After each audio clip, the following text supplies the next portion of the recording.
नरेंद्र मोदी का आत्मविश्वास घट गया है। प्रधानमंत्री की नीतियों ने देश को कमजोर किया है। लोकसभा में प्रियंका गांधी ने तीखा हमला करते हुए सवाल किया कि आज वंदे मातरम पर चर्चा की जरूरत क्यों है।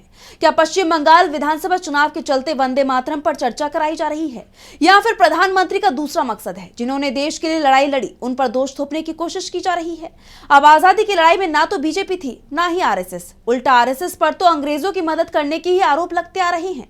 और अब जब संसद में मोदी सरकार ने वंदे मातरम को लेकर बहस कराई तो कांग्रेस सांसद प्रियंका गांधी ने पीएम मोदी से लेकर आरएसएस तक सभी को आईना दिखा दिया। वंदे मातरम पर चर्चा की शुरुआत प्रधानमंत्री ने की और कहा कि कांग्रेस ने वंदे मातरम का विरोध किया, लेकिन प्रियंका गांधी ने पीएम मोदी और बीजेपी के सभी दावों की पोल खोलकर रख दी। प्रियंका ने कहा कि कांग्रेस का कोई भी अधिवेशन हो उसमें वंदे मातरम जरूर गाया जाता है। अब बीजेपी भी बता दे कि उसके कार्यक्रम और आरएसएस के कार्यक्रम में ये कब गाया जाता है। लोकसभा में इसे लेकर प्रियंका ने क्या कुछ कहा, सुन लेते हैं। कांग्रेस के हर एक अधिवेशन में 1905 से लेकर आज तक सामूहिक तौर पर वंदे मातरम गाया जाता है। आपके अधिवेशनों में गाया जाता है कि नहीं,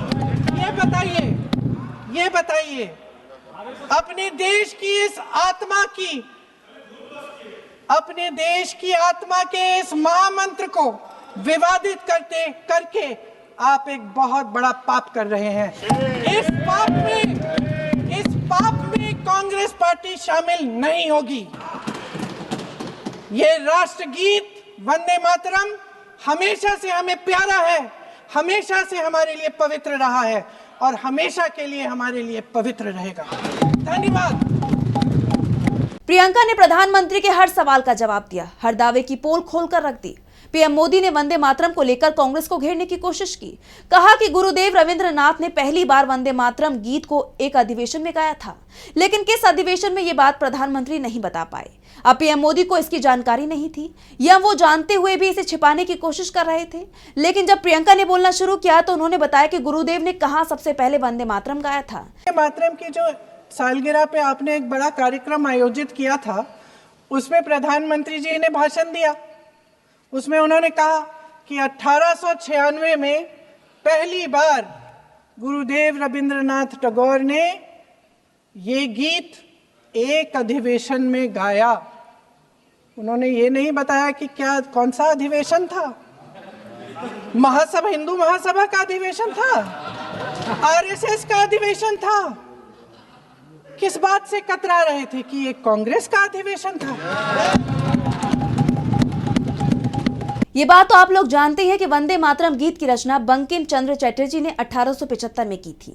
ये गीत 1882 में उनकी रचना आनंद मठ में प्रकाशित हुआ। स्वतंत्रता संग्राम के समय ये गीत राष्ट्रीय नारा बन गया था। ये ब्रिटिश राज के खिलाफ एकजुटता और राष्ट्रवाद की भावना को जगाने का एक शक्तिशाली माध्यम बन गया। 24 जनवरी 1950 को इसे राष्ट्रीय गीत का दर्जा दिया गया था, लेकिन इसे पहली बार 1896 में भारतीय राष्ट्रीय कांग्रेस के कलकत्ता अधिवेशन में रविंद्रनाथ टैगोर ने गाया था। प्रधानमंत्री ने यह तो बताया कि गुरुदेव रविंद्रनाथ टैगोर ने इस गीत को सबसे पहली बार गाया, लेकिन ये नहीं बताया कि वो कार्यक्रम कांग्रेस का अधिवेशन था जो कलकत्ता में हुआ था, जिसे अब कोलकाता कहा जाता है। पीएम ने तो नहीं बताया, लेकिन प्रियंका ने जरूर बता दिया कि गुरुदेव ने सबसे पहले इस गीत को कहां गाया था। वैसे प्रियंका गांधी ने इस पूरी बहस को लेकर सवाल भी खड़े कर दिए। उन्होंने कहा कि वंदे मातरम को लेकर आज जो बहस हो रही है उसके पीछे दो वजह हैं। पहला बंगाल का चुनाव और दूसरी जिन्होंने देश के लिए कुर्बानियां दी उन पर यह सरकार नए नए आरोप मढ़ना चाहती है। आपका मकसद है कि हम फिर से उसी अतीत में जाएं, क्योंकि ये सरकार भविष्य की तरफ से देखना ही नहीं चाहती। सच्चाई यह है कि आज प्रधानमंत्री मोदी जी वो पीएम नहीं रहे जो कभी हुआ करते थे। उनकी नीतियां देश को कमजोर कर रही हैं। प्रियंका ने पीएम मोदी पर तीखा हमला करते हुए कहा कि वंदे मातरम पर सवाल उठाने का मतलब है संविधान सभा पर सवाल उठाना। ये उन महापुरुषों का अपमान है जिन्होंने ये फैसला किया था। आज के सत्ता पक्ष के लोग इतने अहंकारी हो गए हैं जो खुद को महात्मा गांधी, रविंद्रनाथ टैगोर, राजेंद्र प्रसाद, बाबा साहेब अम्बेडकर, मौलाना आजाद, सरदार पटेल, सुभाष चंद्र बोस से बड़ा समझने लग गए हैं। प्रधानमंत्री मोदी द्वारा यह कहना कि राष्ट्रीय गीत को एक विभाजनकारी सोच द्वारा काटा गया उन सभी महापुरुषों का अपमान है जिन्होंने अपना पूरा जीवन देश की आजादी की लड़ाई में झोंक दिया। प्रियंका ने आगे और क्या कुछ कहा, सुनिए।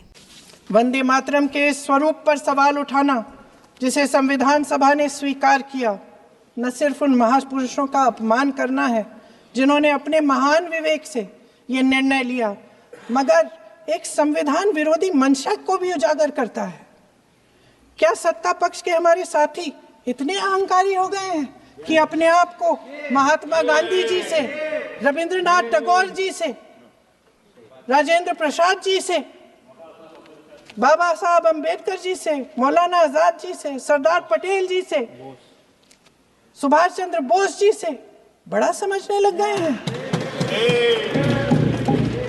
मोदी जी का अपने भाषण में ये कहना कि राष्ट्रगीत को एक विभाजनकारी सोच द्वारा काटा गया, उन सब महापुरुषों का अपमान है जिन्होंने अपना पूरा जीवन इस देश की आजादी की लड़ाई में झोंक दिया। वंदे मातरम को विभाजित करने का आरोप लगाकर आप पूरी संविधान सभा पर आरोप लगा रहे हैं, उसके हर एक नेता को दोषी ठहरा रहे हैं। यह हमारी संविधान सभा और हमारे संविधान का खुला वार है।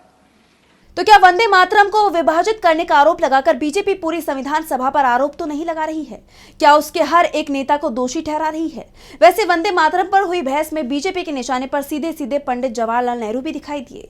इसे लेकर प्रियंका ने सीधा सवाल करते हुए कहा कि जितने साल से नरेंद्र मोदी देश के प्रधानमंत्री है, जवाहरलाल नेहरू उतने साल देश के लिए जेल में रहे हैं। उसके बाद नेहरू जी 17 साल देश के प्रधानमंत्री रहे हैं और देश के लिए काम किया है, और उन्होंने जो दिशा देश को दिखाई उस पर देश तेजी से तरक्की कर रहा है। और क्या कुछ कहा प्रियंका ने, सुनिए। और जहां तक जवाहरलाल नेहरू जी की बात है, जितनी देर हमारे प्रधानमंत्री देश के प्रधानमंत्री रहे हैं, 12 साल हो गए हैं, लगभग उतने ही सालों के लिए जवाहरलाल नेहरू जी जेल में रहे। किस लिए? इस देश की आजादी के लिए।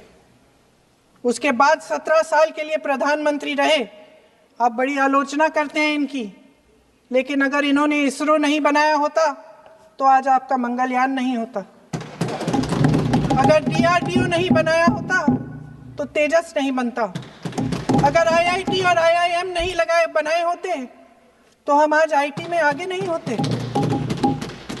अगर एम्स नहीं बनाया होता तो हम कोरोना की जब बड़ी चुनौती का सामना कैसे करते?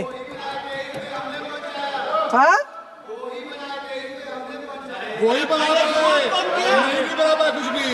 इसका मतलब है इस मुद्दे का जवाब नहीं है आपके पास। अगर इन्होंने BHEL, गेल, सेल, भाखड़ा नंगल ये सब नहीं बनाया होता जो आप सब बेच रहे हैं, तो ये विकसित भारत कैसे बनता? पंडित जवाहरलाल नेहरू इस देश के लिए जिए। सुन लीजिए, बाकी भी बेच देंगे। पंडित जवाहरलाल नेहरू इस देश के लिए जिए और देश की सेवा करते करते उन्होंने दम तोड़ा।